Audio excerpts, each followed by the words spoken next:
Baik, Assalamualaikum warahmatullahi wabarakatuh.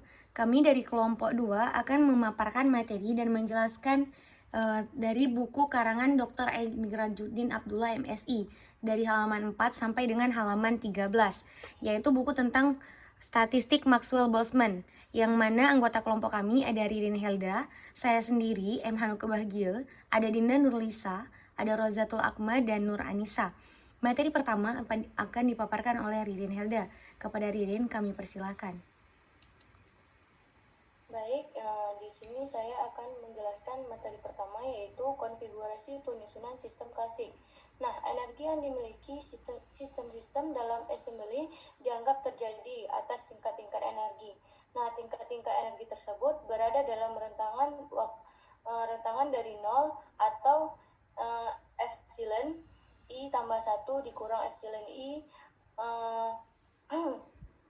atau mendekati 0 sampai tak terhingga. Dalam sistem klasik juga tidak ada batasan jumlah sistem yang dapat menempati satu keadaan energi. Satu keadaan energi dapat saja kosong atau ditempati oleh dua sistem dan seterusnya. Bahkan semua sistem berada pada satu keadaan energi pun tidak dilarang. Nah, ini di samping adalah gambar ilustrasi tingkat-tingkat energi yang dimiliki assembly. Nah, jadi di gambar tersebut adanya tingkatan-tingkatan energi bukan partikel. Kenapa seperti itu? Karena bisa saja di energi rata-rata 4 satu buah partikel. Bisa saja di energi rata-rata 3 ada partikel 1, 2, 3, dan 4. Nah, jadi partikel bisa menempati tingkatan energi 1, 2, 3 atau tidak ada sama sekali. Itulah yang dimaksud dengan penyusunan Maxwell-Boltzmann. Nah, selanjutnya yaitu perbedaan energi yang mendekati 0 memiliki makna bahwa tingkat energi sistem klasik bersifat kontinu. Sistem menempati salah satu dari keadaan energi di atas. Dalam satu sistem klasik juga tidak ada batasan jumlah sistem yang dapat menempati satu keadaan energi. Satu keadaan energi dapat kosong atau ditempati oleh dua sistem dan seterusnya. Bahkan semua sistem berada pada satu keadaan energi pun tidak dilarang.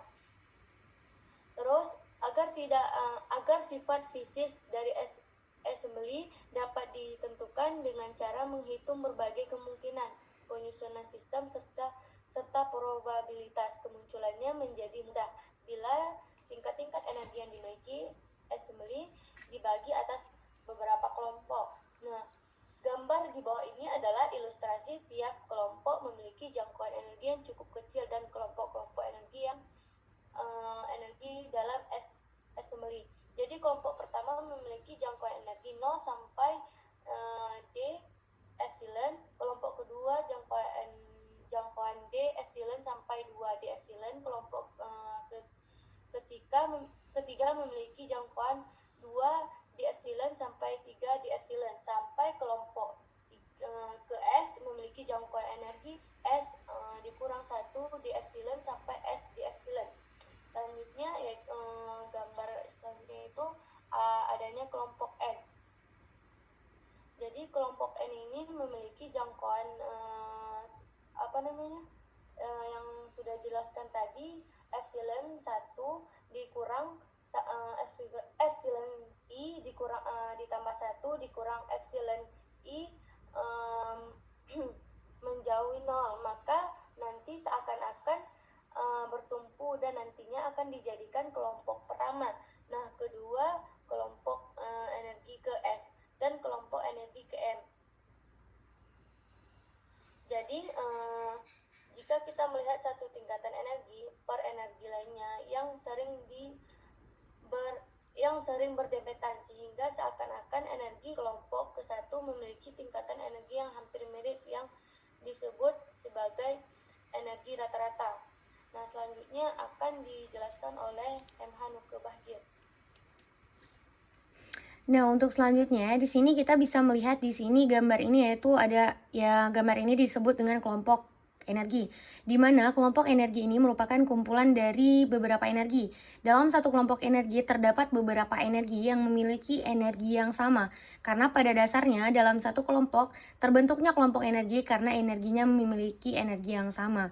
Satu kelompok energi mengandung sejumlah keadaan energi seperti yang sudah saya jelaskan tadi. Pada kelompok 1, kelompok 2, dan kelompok seterusnya memiliki kumpulan beberapa energi. Jumlah keadaan belum.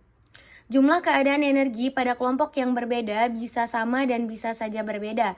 Jumlah kelompok 1, jumlah energi pada kelompok 1 dan jumlah energi pada kelompok 2 bisa saja sama dan bisa saja berbeda. Namun pada umumnya antara kelompok 1 dan kelompok 2 jumlah energinya pasti berbeda. Misalkan jumlah keadaan energi pada tiap-tiap kelompok tersebut. Nah, pada kelompok 1 dan kelompok 2 itu akan berbeda jumlah energinya. Jumlah energi yang sama hanya didapatkan jika energi tersebut terdapat pada satu kelompok. Lambang E di sini merupakan energi rata-rata atau energi total. Energi total pada E1 yaitu dilambangkan dengan E1, E2 dilambangkan dengan E2 dan begitulah seterusnya. Next.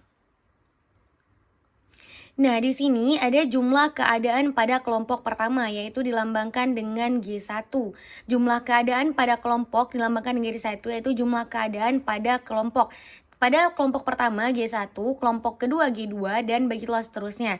Nah, energi keadaan yang berbeda dalam satu kelompok umumnya berbeda. Pada tiap-tiap kelompok energi, maka jumlah keadaan pada kelompoknya pun berbeda. Pada kelompok 1 dan kelompok kedua, antara kelompok S dan kelompok M, maka energi keadaannya akan berbeda.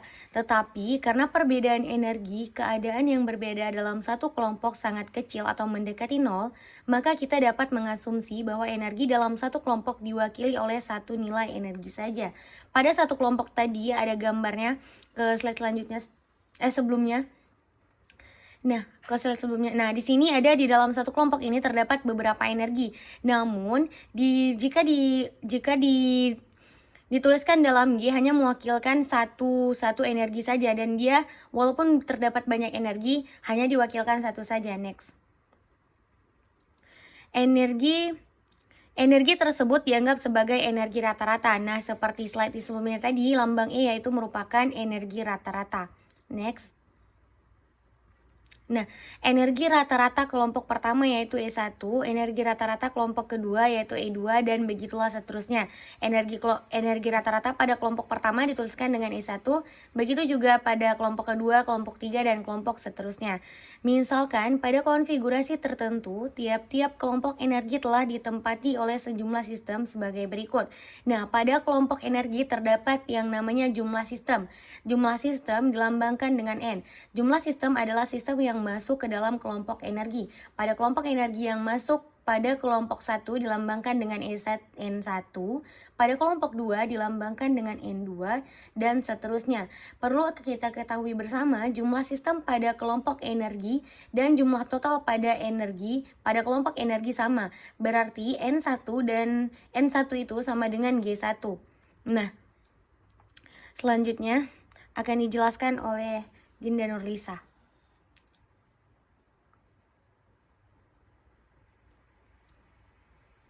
Baiklah, saya akan melanjutkan materi selanjutnya. Nah, sebelumnya sudah dijelaskan tentang dari konfigurasi tiap-tiap kelompok energi yang ditempati sejumlah sistem. Nah, jumlah total sistem dalam assembly adalah N. Karena N, sistem tersebut terdistribusi pada semua kelompok energi, maka terpenuhi N sama dengan sigma Ns dari S sama dengan 1 sampai dengan N. Energi total assembly memenuhi U sama dengan sigma Ns Es dari S1 sama dengan U sama dengan sigma Ns Es S sama dengan 1 sampai N. Nah, untuk menentukan nilai dari besaran-besaran yang memiliki assembly, kita harus menentukan berapa probabilitas munculnya masing-masing konfigurasi dalam assembly. Nah, tiap penyusunan sistem dalam assembly mempunyai peluang kemunculan yang persis sama. Dengan demikian, probabilitas kemunculan sebuah konfigurasi sebanding dengan jumlah penyusunan sistem yang dapat dilakukan untuk membangun konfigurasi tersebut. Selanjutnya dengan demikian, mencari probabilitas kemunculan konfigurasi dengan kondisi ada N1 sistem pada kelompok energi 1, ada N2 sistem pada kelompok energi 2, ada N3 sistem pada kelompok energi 3, sampai ada N sistem pada kelompok energi S. Ada NM sistem pada kelompok energi N. Ekuivalen dengan mencari beberapa cara penyusunan. Nah, N1 sistem pada G1 keadaan energi di kelompok energi 1. N2 sistem pada G2 keadaan energi ini dikelompokkan pada energi 2. N3 sistem pada G3 keadaan energi dikelompokkan ke energi 3. Selanjutnya, sampai ke NS sistem pada GS keadaan energi dikelompokkan ke energi S. Nah, dan seterusnya NN sistem pada GM keadaan energi dikelompokkan ke energi M. Nah, selanjutnya kita akan menentukan jumlah cara penyusunan sistem yang tersebut pada tingkatan-tingkatan energi di atas. Nah, untuk maksud tersebut, mari kita mulai dengan menganggap semua keadaan energi itu kosong, tidak ditempatin sistem, dan di luar dari jumlah N sistem yang akan diisi pada keadaan-keadaan tersebut. Nah, untuk menghitung itu ada 2 tahap proses yang terjadi. Yang pertama adalah membawa N buah sistem dari luar ke dalam assembly. Nah, proses yang kedua adalah menyusun sistem pada kelompok-kelompok energi yang ada di dalam assembly. Nah, selanjutnya akan dibahas oleh Rozatul Akmal.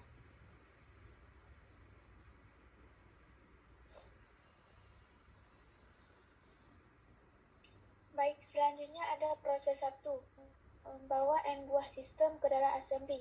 Ada beberapa tahap. Yang pertama ada ambil satu sistem dari daftar N buah sistem yang berada di luar assembly. Buat sendiri ya, satu sistem ini dari N buah sistem yang ada tersebut. Jadi jumlah cara pemilihan sistem yang pertama kali dibawa masuk ke dalam assembly adalah N cara. Yang kedua ada setelah sistem pertama dimasukkan ke dalam assembly, maka tersisa N-1 sistem dalam daftar di luar. Ketika membawa masuk sistem kedua ke dalam assembly, kita dapat memilih satu dari N-1 buah sistem dalam daftar. Jumlah cara pemilihan sistem ini adalah N-1 cara. Begitu juga seterusnya, sehingga akhirnya ketika sistem ke N akan dimasukkan ke dalam assembly, hanya ada satu sistem yang tersisa di luar, tidak ada pilihan-pilihan yang mungkin, sehingga jumlah cara memasukkan sistem ke N ke dalam assembly adalah hanya satu cara. Dengan demikian, jumlah total cara membawa masuk N buah sistem ke dalam assembly adalah slide selanjutnya. Nah, di sini ada contoh dari kotak assembly dan di sampingnya ada assembly 1, 2, 3 dan seterusnya. Dari persamaan ini maka diperoleh persamaan N kali N-1 kali N-2, begitu juga seterusnya, sehingga memperoleh hasil N faktorial. Nah, yang kedua ada proses kedua, yaitu penyusunan sistem di dalam kelompok-kelompok energi. Nah, di sini ada contoh, ada ilustrasi gambarnya. Gambar di sini ada assembly yang sudah dimasukkan oleh kotak assembly yang sudah dimasukkan oleh assembly. Selanjutnya, dari kotak assembly tersebut kita dapat menempatkan partikel ini entah keadaan 1, keadaan 2, keadaan 3 dan seterusnya hingga keadaan G1. Jadi jumlah partikel yang pertama pada kelompok 1 yang memiliki G1 keadaan adalah G1 cara. Setelah partikel 1 ditempatkan, kita ambil partikel kedua. Partikel ini pun dapat ditempatkan di keadaan ke-1, ke-2, ke-3 dan begitu juga dengan seterusnya hingga keadaan ke G1. Dengan demikian, jumlah cara menempatkan partikel kedua juga G1 cara. Hal yang sama juga berlaku bagi lagi partikel ketiga, keempat, dan seterusnya hingga partikel ke M. Akhirnya jumlah cara menempatkan M partikel pada G1 buah keadaan adalah G1 dikali G1 dikali G1, begitu juga seterusnya, maka dihasilkan dengan G1N pangkat 1. Nah, sejumlah G1N pangkat 1 cara di atas secara implisit mengandung makna bahwa urutan pemilihan partikel yang berbeda menghasilkan penyusunan yang berbeda pula. Padahal tidak demikian, urutan pemilihan yang berbeda dari sejumlah N1 partikel yang ada tidak berpengaruh pada penyusunan asalkan jumlah partikel pada tiap bangku tetap jumlahnya. Urutan pemilihan sejumlah N1 partikel menghasilkan N1 faktorial. Macam cara penyusunan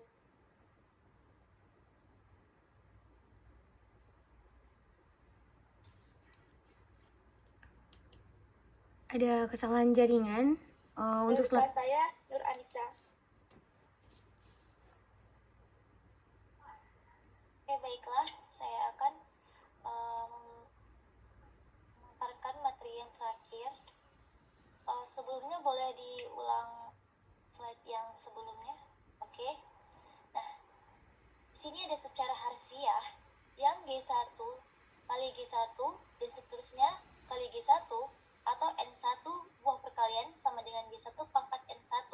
Nah, itu berkaitan atau menunjukkan bahwa urutan pemilihan partikel yang berbeda menghasilkan penyusunan partikel yang berbeda pula. Seharusnya kan pemilih atom yang satu dan atom yang kedua tidak ada perbedaan. Nah, kenapa? Karena sifat antar partikel itu yaitu identik. Maka dengan demikian, karena partikel tersebut cara pemilihannya hanyalah harusnya itu tidak ada perbedaan. Maka ada koreksi yaitu jumlah partikelnya. Maka jumlah tingkatan energi pangkat N1 dibagi N1 faktorial atau boleh dilihat di slide selanjutnya. Nah, atau di sini G1 pangkat N1 per N1 faktorial. Nah, ini adalah cara memasukkan atom-atom dalam tingkatan-tingkatan. Oke, kayak selanjutnya, kalau yang selanjutnya ini sama aja kayak di G1 pangkat N1 ya. Kalau selanjutnya itu bawahnya ada G2 pangkat N2. Nah, baik, kita lanjut aja ke rumus yang ini. Nah, selanjutnya ini kan jumlah cara memilih memasukkan tingkatan sebanyak N partikel. Nah, mulai dari N1 tambah N2 tambah N3 dan seterusnya sampai dengan selesai. Nah, maka akan didapatkan nilai partikelnya yaitu G1 pangkat N1 per N1 faktorial kali G2 pangkat N2 per N2 faktorial kali G3 pangkat N3 per N3 faktorial sampai dengan Gm pangkat Nm per Nm faktorial. Nah, dari rumus panjang tadi bisa kita simpulkan atau hasilkan yaitu perkalian PI Gs pangkat Ns per Ns faktorial dari S sama dengan 1 sampai dengan M. Nah, boleh dilanjutin? Oh, jangan. Maaf, yang tadi aja, slide tadi. Oke, dengan demikian, jumlah total cara menempatkan N buah sistem ke dalam konfigurasi yang mengandung N1 sistem pada kelompok dengan G1 keadaan, N2 sistem pada kelompok dengan G2 keadaan, dan seterusnya sampai dengan NS sistem pada kelompok dengan GS keadaan adalah W sama dengan N faktorial perkalian P GS pangkat NS per NS faktorial dari S sama dengan 1 sampai dengan M.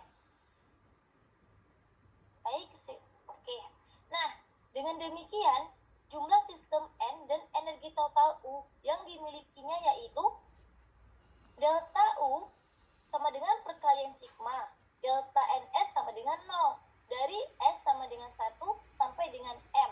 Nah, selanjutnya ini ada delta U sama dengan perkalian sigma, ES delta NS sama dengan 0, dari S sama dengan 1 sampai dengan M. Nah, baik, dari presentasi kami dari kelompok 2, jika ada kekurangan atau kesalahan, kami minta mohon maaf. Dan sekian untuk presentasi Yun Kulang